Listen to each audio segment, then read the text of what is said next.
for your cheapest and most reliable place to buy your FIFA 22 Ultimate Team coins, then please do check out u7buy.com. Use the code WOLF at the checkout for 5% off your order. Link is down in the description below. Yes then YouTube, we are back. The 4-3-2-1 is here again. You guys absolutely loved my old 4-3-2-1 tactics. So I thought, you know what? I put a poll out for you guys in the community and you voted for, you wanted the updated 4-3-2-1 tactics first. So I thought, you know what? This weekend league just gone. I've used it again, but there are a little bit of few tweaks that I've used. I've noticed again that I always say it, and let me know if you guys do agree with it, that when you're using a formation on FIFA or like a certain set of tactics or something like that, you always find that they always like little tweak it every so often that I just find them, they then don't work again. So I have to go back to basics. I use the same blueprint as I always do and think, right, what works and what doesn't work? Let's find out and let's go back to basics with this. So 4-3-2-1. I can't believe how good this formation is, by the way. Like I said it in the previous video and I'm going to say it again. I've never really used the 4-3-2-1 before up until about a month ago. And like, it is so good this year, man. Like, it is so good. You got everything. You got the 3 narrow forwards. You got the 3 midfielders. And then you got the back 4, which, of course, people do like. Compared to, like, the 3 at the back that is very OP. That will be my next custom tactics, by the way, the 3-5-2. So make sure you do check out that when it is live. So, yeah. The tactics that I use. That's how I set my team up in-game, by the way. Let's get straight into the tactics. Okay, so I always play balanced. Always play balanced on the defensive style. Press over the possession loss is good. Sorry, I've just had a new tattoo on my chest and like I can't really have any clothes on it because it still hurts. So that's why I'm like getting it. I'm not getting it out to show you guys. I'm trying to like not let the thing touch it because it's still a bit tender. But yeah, so press after possession loss is good. But for me, it is always balanced. And by the way, YouTube, these do work on both new gen and old gen. So if you use them, my RTG that you're watching right now, this is new gen. And my pay to win account is old gen. So I do use the same tactics on both new gen and old gen. I don't change anything really at all. So they will work on both new gen and old gen. So I use balance on the defensive style. A balanced style where your team presses the ball to the middle of the pitch and your team shape is neutral. I like to be in control of my pressing. Press after possession loss, like I said, is very, very good and very overpowered. But it will kind of, I don't know how to explain it. It will basically make you, if you're not expecting your team to press, you can be left very wide open at the back. So you kind of don't want that if you kind of get where I'm coming from. So yeah, balanced is the way to go. The width, I now defend very narrow. Okay, so I have 42 on the width. By the way, something red has just popped up on my computer. There we go.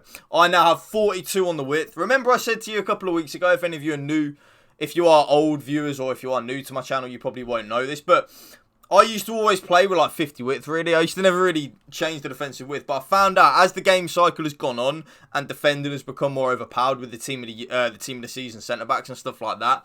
The more narrow your team is, the more compact they are, and the more difficult it is to break down. So that really is basically why I use 42. It's really good. I just find the more narrow you are, more compact, the harder you are to break down, basically. So that's why I use that. The depth, this is where it does get interesting. I now do play, as always, 60.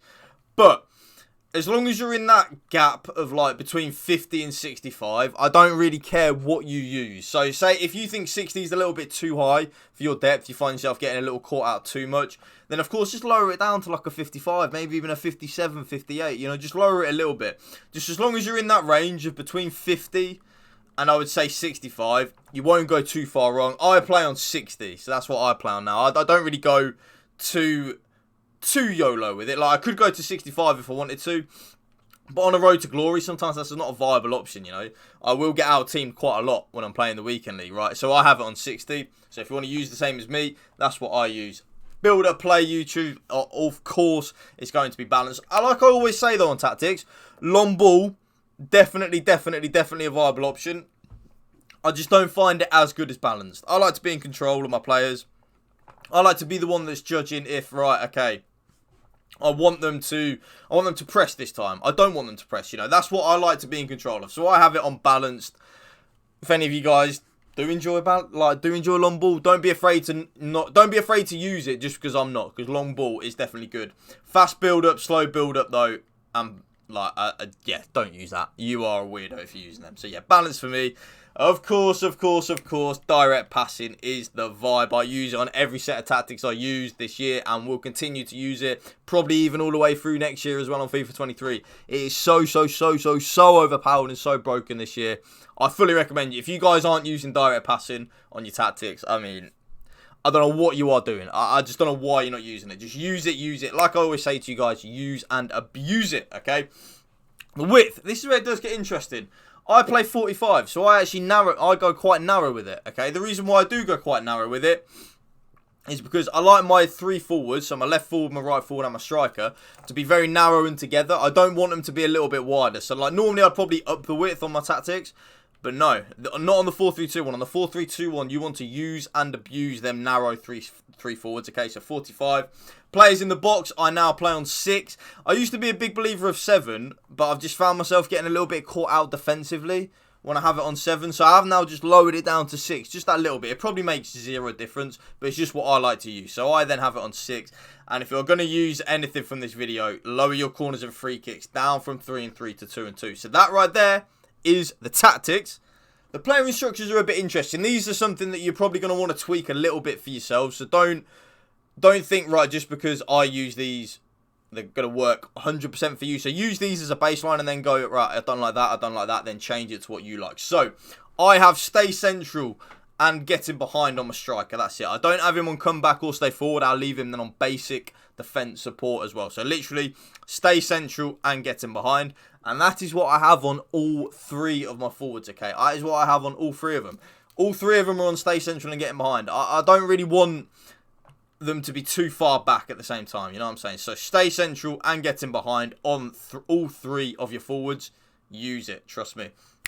This is where it does get a little bit different, okay? Have your right centre mid. Sorry, my tattoo's really painful. I'm really sorry. That's why I keep like trying to not have my thingy touch it. Obviously, I can't just come on YouTube and, you know, do it topless. I'll probably get banned, right? So I have to keep like making sure my thing isn't pressing my tattoo. Sorry. So my right centre mid is then on get forward and get into the box for cross. It's very important. Oh, and he is on cover centre as well. It doesn't matter if that's your right centre mid or your left centre mid. So my left centre mid is then on completely balanced apart from cover centre. Just as long as one of your outside centre mids is on get forward and get into the box for cross, it will help you with like the attacking side of the game. Trust me. And then of course my middle centre mid is then on stay back while attacking and cover centre. Very important. Probably that your middle centre mid is on stay back while attacking. I'd probably say that's very important in my opinion. Last but not least, of course, both my fullbacks are on stay back while attacking. That is it. And then in goal, I do have comes for crosses and sweeper keeper. And that right there is my updated 4-3-2-1 custom tactics for you guys. If you did enjoy this video, please make sure to drop a like on it. And please hit that subscribe button. We're at like 98% of you guys that watch my videos aren't subscribed. So let's get that. Just hit that subscribe button. It's free to do, man. It would mean the world. Thank you for watching, guys. Remember, spread the love and positivity. PMA, positive mental attitude. And by the way, I will show you. What do you think? So we're like a third of the way through the chest piece. Obviously, I do have 2 sleeves. If any of you have seen them before when I'm like streaming and that.